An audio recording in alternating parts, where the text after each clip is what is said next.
Marlène et Jean-Claude sommes très heureux de te présenter une émission très spéciale afin de comprendre les faits d'actualité. Merci pour ta fidélité. C'est toujours avec joie que je te retrouve. Je te salue en Jésus de Nazareth. Nous avons vu précédemment, rappelle-toi, la condition pour être baptisé. Comment cet homme, interpellé par l'ange, n'a pas hésité. Il est parti. Ensuite, le Saint-Esprit l'a mis en contact avec un ministre. Vois-tu, dans la Bible, des personnes de la haute bourgeoisie se tournaient vers les Écritures, alors que aujourd'hui, beaucoup de personnes déclarent que la religion est l'opium du peuple. Le peuple trouve la paix, la sérénité dans la religion. Mais je ne te parle pas de religion, je te parle de relation avec Dieu.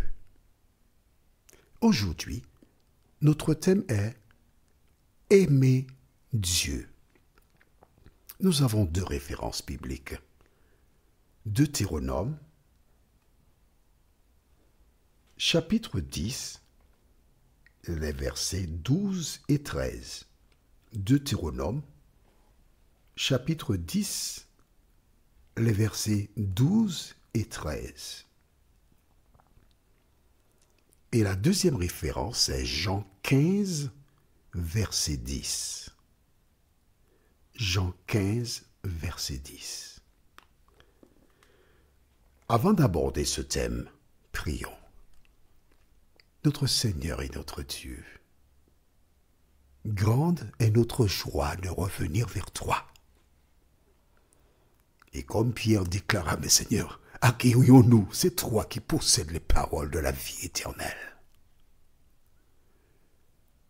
Tandis que nous nous apprêtons à étudier à nouveau la parole, cet esprit conduit-nous dans toute la vérité, car nous dépendons, tels de nouveau-nés,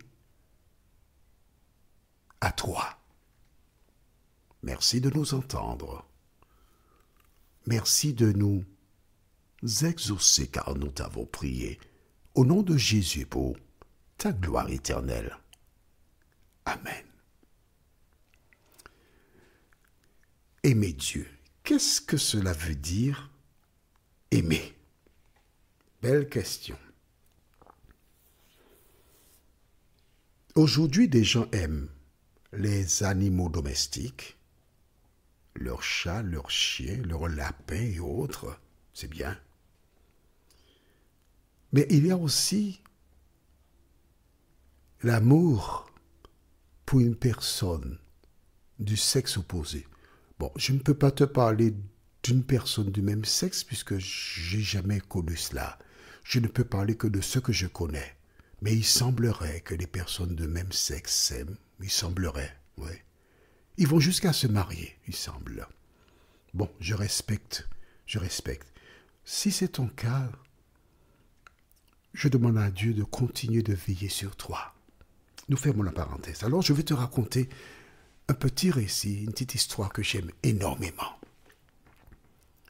C'est celle d'un jeune homme d'une vingtaine d'années qui avait été obnubilé par la beauté d'une jeune femme. Il s'est approché d'elle, il a fait des avances, et il a convaincu cette dernière que son cœur battait à l'unisson avec le sien. Il prenait beaucoup de plaisir à l'accompagner, et il ne manquait aucune occasion pour lui dire « Mon amour, je t'aime tant, je tiens à toi, je suis prêt à mourir pour toi s'il le faut. » Oh, et la jeune fille prenait beaucoup de plaisir à entendre cela. Tu connais les filles? Bon, les garçons aussi, pas vrai? Bien, continuons. Alors un soir, il raccompagne la belle et ils entendent un aboiement de chien qui s'approche d'eux. Ils ont commencé à courir et normalement le garçon il court plus vite que la fille. Il prend la fuite, elle dit mais attends-moi. Écoute, essaie de fais ce que tu peux. Hein. Et ils sont partis. Et le garçon est arrivé près du domicile de la fille, essoufflé. Et la fille arrive un moment après, saine et sauve. Et elle lui dit, mais tu m'as dit que tu étais prêt à mourir pour moi. Et quand le chien est venu, tu m'as laissé, tu es parti. C'est comme ça que tu m'aimes. Et le garçon de répondre, oui, je t'ai dit que j'étais prêt à mourir pour toi, mais je ne t'ai jamais dit que je suis prêt à laisser un chien me mordre pour toi. Subtilité du langage. Et oui, effectivement, il n'avait jamais dit qu'il était prêt à se laisser mordre par un chien pour elle. Beaucoup de personnes disent encore « j'aime Dieu ». C'est une petite histoire qui t'a amusé, pas vrai? Mais lire la Bible, ce n'est pas pour des personnes qui ont une tête d'âne. Hein. Lire la Bible, c'est l'actualiser et comprendre. Et je suis sûr que tu as bien compris qu'aimer, ça ne veut pas dire en certaines circonstances. Aimer, c'est en tout temps. Qu'est-ce que Dieu a inculqué au peuple d'Israël dès le départ? Allons au livre de Deutéronome, chapitre 10, et nous lisons les versets 12 et 13. Maintenant, Israël, remplace Israël par Germaine, ou bien par Pierre, par ton prénom en un mot. Maintenant, Israël, que demande de toi l'Éternel ton Dieu, si ce n'est que tu craignes l'Éternel ton Dieu, afin de marcher dans toutes ses voies, d'aimer et de servir l'Éternel, ton Dieu, de tout ton cœur et de toute ton âme. Vois-tu, dans l'Ancien Testament, ce que Dieu a demandé à Éric, à Pierrette, à Jocelyne, etc., de l'aimer, de marcher dans ses voies, c'est tout ce qu'il a demandé. Quand une personne est baptisée, que doit-elle faire? Exactement ce que tu vois là, que tu craignes l'Éternel. Tu es dans la maison de tes parents. Ils te disent de ne pas injurier dans leur maison. Que fais-tu? Tu n'injuries pas. D'entrer à la maison avant 18h, que fais-tu? Tu rentres avant 18h. Pour sortir de table, il faut demander l'autorisation. Que fais-tu? Tu respectes. Et toutes les règles que tes parents ont mises en place, toutes celles qui ont été mises en place par tes parents, que fais-tu? Tu obéis, tu respectes. Qui est plus important, tes parents ou Dieu? Jésus vint sur cette terre. Et que s'est-il passé? Il a fait beaucoup de choses. Il a expliqué certains passages qui étaient obscurs pour des gens qui pensaient être dans la vérité, mais qui étaient dans l'erreur. Il a guéri des malades. Mais souvent, des personnes ne disent pas quelque chose de fondamental. Les lois que Dieu donna dans l'Ancien Testament, que fit Jésus? Alors, nous avons déjà vu, les nouvelles personnes n'ont pas l'information. Il existe une loi qui a été abolie. Laquelle? La loi cérémonielle. Qu'est-ce que ça veut dire? Eh bien, tout simplement, depuis Adam et Ève, on immolait des animaux, des agneaux mâles âgés d'1 an, sans défaut. Attention, ce n'était pas l'occasion pour un animal qu'on ne peut pas vendre. Ah, on va le donner à Dieu. Non, un animal sans défaut, mâle d'1 an, était immolé pour le pardon des péchés. Quand Jésus mourut sur la croix, le voile du temple s'est déchiré par le milieu. Et à partir de ce moment, les sacrifices d'animaux n'ont plus de raison d'être. Pourquoi? Écrit dans le cahier, Jean 1, verset 29, Jean chapitre 1, verset 29, déclare, le lendemain, il vit Jésus et dit, voici l'agneau de Dieu qui ôte le péché du monde. À partir de la mort de Jésus, il n'était plus nécessaire de faire des sacrifices d'animaux. Attention, la mort de Jésus, c'est le prix à payer.